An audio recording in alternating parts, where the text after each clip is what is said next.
ರಾಜ್ಯ ಸರ್ಕಾರದ ವಿವಿಧ ಯೋಜನೆಗಳನ್ನ ಜನರಿಗೆ ಮತ್ತಷ್ಟು ತಲುಪಿಸುವ ಸಲುವಾಗಿ ಹಾಗೆ ಜನರಿಗೆ ಅದರ ಬಗ್ಗೆ ಮಾಹಿತಿಯನ್ನ ತಿಳಿಸುವ ಸಲುವಾಗಿ ಎಲ್ಲಾ ರಾಜ್ಯ ಸರ್ಕಾರ ಅಂದ್ರೆ ಯಾವುದೇ ಪಕ್ಷದ ಸರ್ಕಾರ ಇದ್ರೂ ಕೂಡ ಜಾಹೀರಾತು ನೀಡೋದು ಒಂದು ವಾಡಿಕೆ.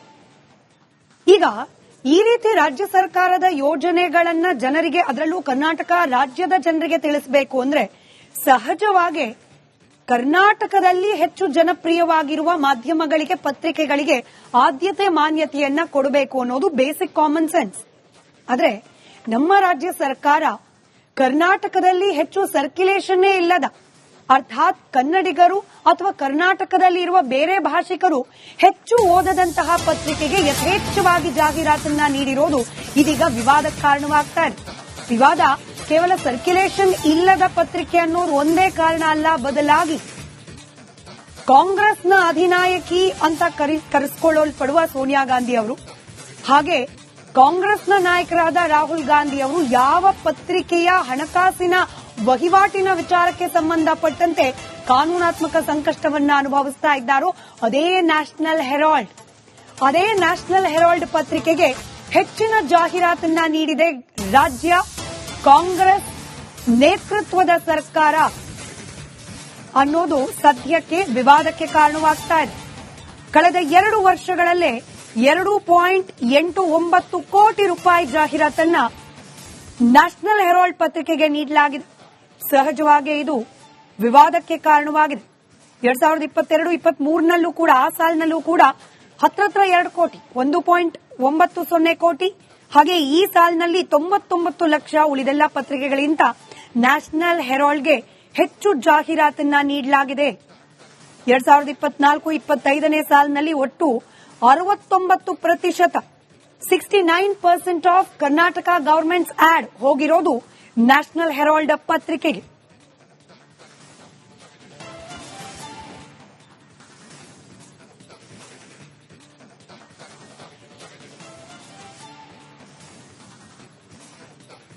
ಈ ಹಿಂದೆ ಕೂಡ ಇನ್ಕ್ಲೂಡಿಂಗ್ ಡಿಸಿಎಂ ಡಿಕೆ ಶಿವಕುಮಾರ್ ಅವರು ಹಾಗೆ ಅವರ ಸಹೋದರರಾದ ಡಿಕೆ ಸುರೇಶ್ ಅವರು ದೇಣಿಗೆ ಕೊಟ್ಟ ವಿಚಾರ ಇದೆ. ನ್ಯಾಷನಲ್ ಹೆರಾಲ್ಡ್ ಪತ್ರಿಕೆ ನಡೆಸುವಂತಹ ಸಂಸ್ಥೆಗೆ ದೇಣಿಗೆ ಕೊಟ್ಟ ವಿಚಾರಕ್ಕೆ ಸಂಬಂಧಪಟ್ಟಂತೆ ಸುದ್ದಿಯಾಗಿತ್ತು. ಇನ್ಫ್ಯಾಕ್ಟ್ ಡಿಕೆ ಶಿವಕುಮಾರ್ ಅವರು ಕೂಡ ವಿಚಾರಣೆಯನ್ನ ಎದುರಿಸಿದ್ದಾರೆ ಇದೇ ವಿಚಾರಕ್ಕೆ ಸಂಬಂಧಪಟ್ಟಂತೆ. ಆದ್ರೆ ಅದು ಅವರ ವೈಯಕ್ತಿಕ ಹಣ. ಡಿಕೆ ಶಿವಕುಮಾರ್ ಹಾಗೆ ಡಿಕೆ ಸುರೇಶ್ ಅವರು ಪಾರ್ಟಿ ಫಂಡ್ ಅನ್ನು ಕೊಟ್ಟಿರಲಿಲ್ಲ ಅಥವಾ ಸರ್ಕಾರದ ಹಣವನ್ನ ಕೊಟ್ಟಿರಲಿಲ್ಲ, ವೈಯಕ್ತಿಕವಾದ ಹಣವನ್ನ ಕೊಟ್ಟಿದ್ರು. ಹಾಗಾಗಿ ಆ ವಿವಾದ ಅಥವಾ ಪ್ರಶ್ನೆ ಏನಿದ್ರು ಡಿಕೆ ಶಿವಕುಮಾರ್ ಅವರಿಗೆ ಹಾಗೆ ಅವರ ಸಹೋದರರಾದ ಡಿಕೆ ಸುರೇಶ್ ಅವರಿಗೆ ವೈಯಕ್ತಿಕವಾಗಿ ಕೇಳುವಂತದ್ದಾಗಿತ್ತು. ಆದರೆ ಈ ಬಾರಿ ಇದು ರಾಜ್ಯ ಸರ್ಕಾರದ ಬೊಕ್ಕಸದ ಹಣ, ಕರ್ನಾಟಕದ ಟ್ಯಾಕ್ಸ್ ಪೇಯರ್ಸ್ ದುಡ್ಡು. ಇದನ್ನ ನ್ಯಾಷನಲ್ ಹೆರಾಲ್ಡ್ ಪತ್ರಿಕೆಗೆ ಜಾಹೀರಾತಿಗಾಗಿ ನೀಡಿರೋದು ಸಹಜವಾಗಿ ಅನುಮಾನಕ್ಕೆ ಕಾರಣವಾಗ್ತಾ ಇದೆ. ರಾಜ್ಯ ಸರ್ಕಾರದ ವಿವಿಧ ಯೋಜನೆಗಳನ್ನ ಜನರಿಗೆ ಮತ್ತಷ್ಟು ತಲುಪಿಸುವ ಸಲುವಾಗಿ ಹಾಗೆ ಜನರಿಗೆ ಅದರ ಬಗ್ಗೆ ಮಾಹಿತಿಯನ್ನ ತಿಳಿಸುವ ಸಲುವಾಗಿ ಎಲ್ಲಾ ರಾಜ್ಯ ಸರ್ಕಾರ ಅಂದ್ರೆ ಯಾವುದೇ ಪಕ್ಷದ ಸರ್ಕಾರ ಇದ್ರೂ ಕೂಡ ಜಾಹೀರಾತು ನೀಡೋದು ಒಂದು ವಾಡಿಕೆ. ಈಗ ಈ ರೀತಿ ರಾಜ್ಯ ಸರ್ಕಾರದ ಯೋಜನೆಗಳನ್ನ ಜನರಿಗೆ ಅದರಲ್ಲೂ ಕರ್ನಾಟಕ ರಾಜ್ಯದ ಜನರಿಗೆ ತಿಳಿಸಬೇಕು ಅಂದ್ರೆ ಸಹಜವಾಗಿ ಕರ್ನಾಟಕದಲ್ಲಿ ಹೆಚ್ಚು ಜನಪ್ರಿಯವಾಗಿರುವ ಮಾಧ್ಯಮಗಳಿಗೆ ಪತ್ರಿಕೆಗಳಿಗೆ ಆದ್ಯತೆ ಮಾನ್ಯತೆಯನ್ನ ಕೊಡಬೇಕು ಅನ್ನೋದು ಬೇಸಿಕ್ ಕಾಮನ್ ಸೆನ್ಸ್. ಆದ್ರೆ ನಮ್ಮ ರಾಜ್ಯ ಸರ್ಕಾರ ಕರ್ನಾಟಕದಲ್ಲಿ ಹೆಚ್ಚು ಸರ್ಕ್ಯುಲೇಷನ್ನೇ ಇಲ್ಲದ ಅರ್ಥಾತ್ ಕನ್ನಡಿಗರು ಅಥವಾ ಕರ್ನಾಟಕದಲ್ಲಿ ಇರುವ ಬೇರೆ ಭಾಷಿಕರು ಹೆಚ್ಚು ಓದದಂತಹ ಪತ್ರಿಕೆಗೆ ಯಥೇಚ್ಛವಾಗಿ ಜಾಹೀರಾತನ್ನ ನೀಡಿರೋದು ಇದೀಗ ವಿವಾದಕ್ಕೆ ಕಾರಣವಾಗ್ತಾ ಇದೆ. ವಿವಾದ ಕೇವಲ ಸರ್ಕ್ಯುಲೇಷನ್ ಇಲ್ಲದ ಪತ್ರಿಕೆ ಅನ್ನೋದು ಒಂದೇ ಕಾರಣ ಅಲ್ಲ, ಬದಲಾಗಿ ಕಾಂಗ್ರೆಸ್ನ ಅಧಿನಾಯಕಿ ಅಂತ ಕರೆಸಿಕೊಳ್ಳಲ್ಪಡುವ ಸೋನಿಯಾ ಗಾಂಧಿ ಅವರು ಹಾಗೆ ಕಾಂಗ್ರೆಸ್ನ ನಾಯಕರಾದ ರಾಹುಲ್ ಗಾಂಧಿ ಅವರು ಯಾವ ಪತ್ರಿಕೆಯ ಹಣಕಾಸಿನ ವಹಿವಾಟಿನ ವಿಚಾರಕ್ಕೆ ಸಂಬಂಧಪಟ್ಟಂತೆ ಕಾನೂನಾತ್ಮಕ ಸಂಕಷ್ಟವನ್ನ ಅನುಭವಿಸ್ತಾ ಇದ್ದಾರೋ ಅದೇ ನ್ಯಾಷನಲ್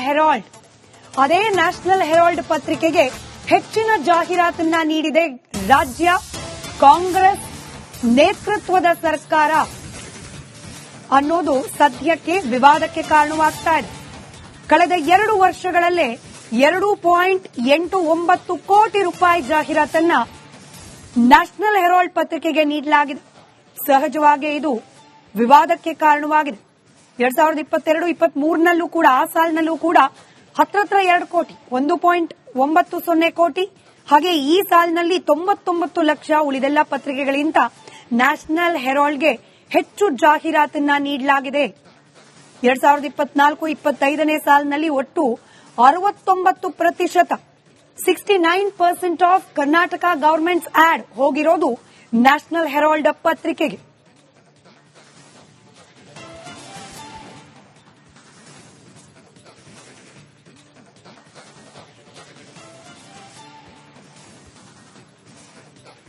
ಈ ಹಿಂದೆ ಕೂಡ ಇನ್ಕ್ಲೂಡಿಂಗ್ ಡಿಸಿಎಂ ಡಿಕೆ ಶಿವಕುಮಾರ್ ಅವರು ಹಾಗೆ ಅವರ ಸಹೋದರರಾದ ಡಿಕೆ ಸುರೇಶ್ ಅವರು ದೇಣಿಗೆ ಕೊಟ್ಟ ವಿಚಾರ ಇದೆ.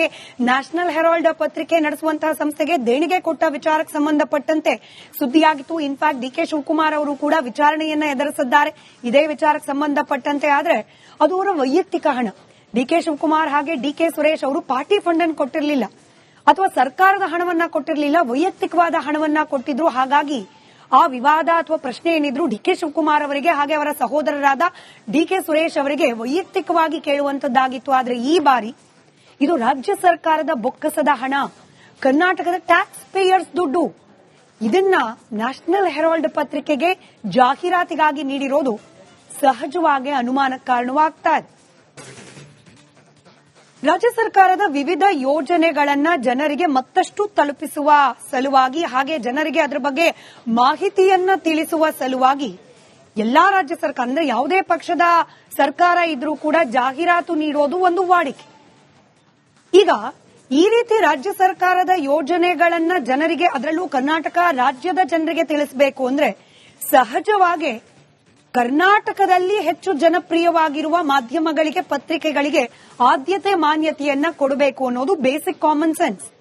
ಆದ್ರೆ ನಮ್ಮ ರಾಜ್ಯ ಸರ್ಕಾರ ಕರ್ನಾಟಕದಲ್ಲಿ ಹೆಚ್ಚು ಸರ್ಕ್ಯುಲೇಷನ್ನೇ ಇಲ್ಲದ, ಅರ್ಥಾತ್ ಕನ್ನಡಿಗರು ಅಥವಾ ಕರ್ನಾಟಕದಲ್ಲಿ ಇರುವ ಬೇರೆ ಭಾಷಿಕರು ಹೆಚ್ಚು ಓದದಂತಹ ಪತ್ರಿಕೆಗೆ ಯಥೇಚ್ಛವಾಗಿ ಜಾಹೀರಾತನ್ನ ನೀಡಿರೋದು ಇದೀಗ ವಿವಾದಕ್ಕೆ ಕಾರಣವಾಗ್ತಾ ಇದೆ.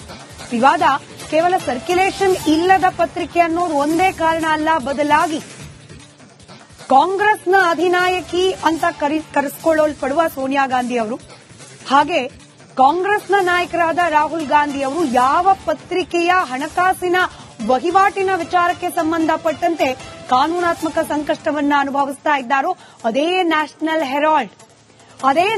ಹೆರಾಲ್ಡ್ ಪತ್ರಿಕೆಗೆ ಹೆಚ್ಚಿನ ಜಾಹೀರಾತನ್ನ ನೀಡಿದೆ ರಾಜ್ಯ ಕಾಂಗ್ರೆಸ್ ನೇತೃತ್ವದ ಸರ್ಕಾರ ಅನ್ನೋದು ಸದ್ಯಕ್ಕೆ ವಿವಾದಕ್ಕೆ ಕಾರಣವಾಗ್ತಾ ಇದೆ.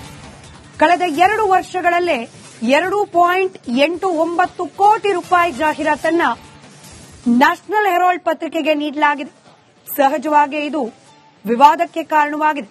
2022-23ನಲ್ಲೂ ಕೂಡ, ಆ ಸಾಲಿನಲ್ಲೂ ಕೂಡ ಹತ್ರ 2 ಕೋಟಿ, 1.90 ಕೋಟಿ, ಹಾಗೆ ಈ ಸಾಲಿನಲ್ಲಿ 99 ಲಕ್ಷ, ಉಳಿದೆಲ್ಲ ಪತ್ರಿಕೆಗಳಿಗಿಂತ ನ್ಯಾಷನಲ್ ಹೆರಾಲ್ಡ್ಗೆ ಹೆಚ್ಚು ಜಾಹೀರಾತನ್ನ ನೀಡಲಾಗಿದೆ. 2024-25ನೇ ಸಾಲಿನಲ್ಲಿ ಒಟ್ಟು 69%, 69% ಆಫ್ ಕರ್ನಾಟಕ ಗವರ್ಮೆಂಟ್ಸ್ ಆಡ್ ಹೋಗಿರೋದು ನ್ಯಾಷನಲ್ ಹೆರಾಲ್ಡ್ ಪತ್ರಿಕೆಗೆ.